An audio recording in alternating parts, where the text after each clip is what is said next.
জায়ানন্দিনী টেলিবাংলা থেকে আমি আছি সবরা জাহান জেরিন। আমাদের নিয়মিত অনুষ্ঠান গল্প পাঠ নিয়ে। গল্প পাঠে আজকে আমরা পাঠ করব বনফুলেরই আরেকটি ছোট গল্প। গল্পটি হচ্ছে মানুষ। মানুষ। অপলক দৃষ্টিতে চাহিয়াছিলাম। গঙ্গাবক্ষে সূর্য অস্ত যাইতেছে। পশ্চিম দিগন্তে বর্ণনাতীত বর্ণ সমারোহ। নানা আকত্তির মেঘমালা স্বপ্ন সায়নে নিমগ্ন। সাদা পাল তুলিয়া কয়েকটি ছোট নৌকা স্রোতে মুখে মন্তর গতিতে ভাসিয়াছে। ইতস্ত উড্ডীয়মান মাছরাঙা পাখিগুলি সন্ধ্যারাঙা রঞ্জিত।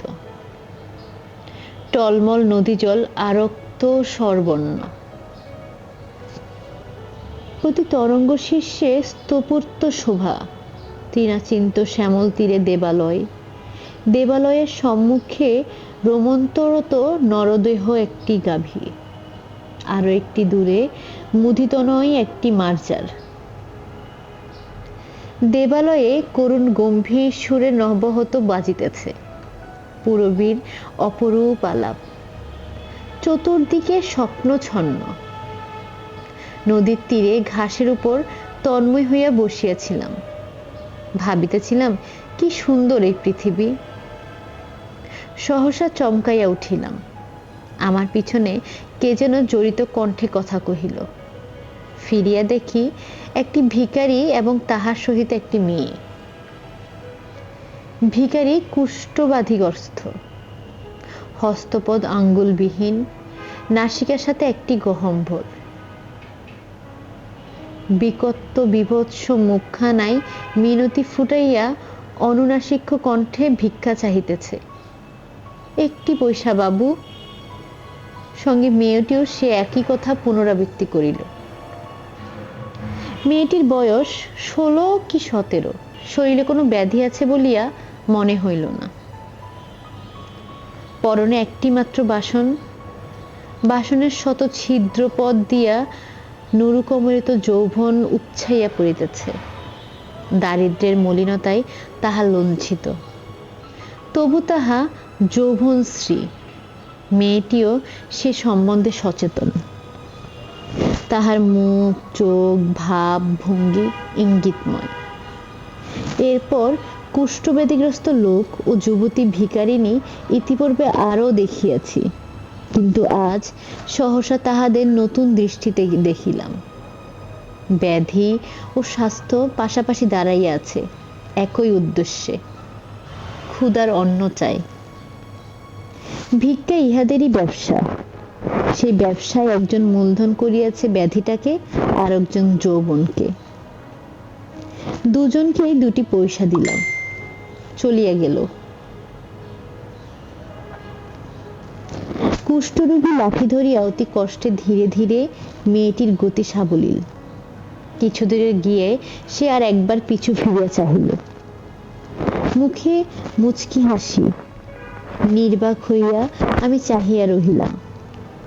তাহার ছিন্ন বসনের শত রক্ত চোখের উপর ভাসিতে লাগিল। সহসা একটি তীক্ষ্ণ চিৎকার। সচকিত হইয়া ফিরিয়া দেখিলাম বিড়ালটা একটা ইঁদুর ধরিয়াছে, উৎপাতিয়া বসিয়াছিল। গাভীটি হবার তুলিল।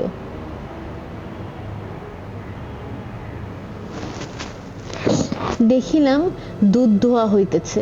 একজন দোহন করিতেছে, আর একজন মাতৃ স্তন্য বিমুখী বাছুরটাকে প্রাণপ্রণ শক্ত করিয়া ধরিয়া আছে।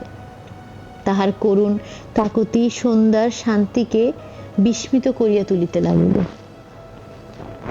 আকাশে কৃষ্ণপক্ষে মিলিয়া সারি সারি বাছুরের দল উড়িয়া চলিয়াছে।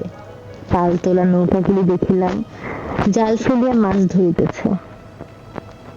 পশ্চিম দিগন্তে চাহিয়া দেখিলাম আলোক সমারোহ আর নেই। অসুমিত রবির বর্ণ সমারোহ চক্রালয়ের রেখায় বিদ্যমান।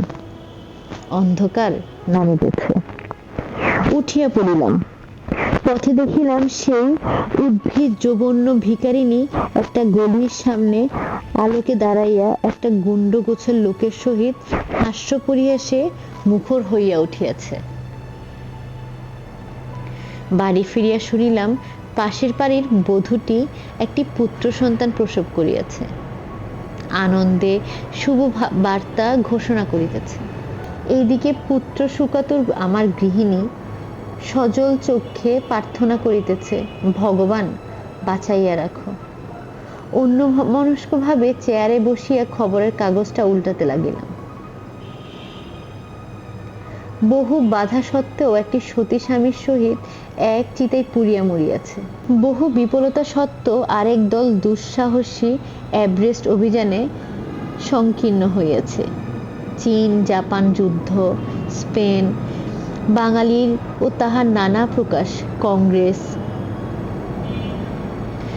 দুয়ারে কড়া নাড়িয়া উঠিল।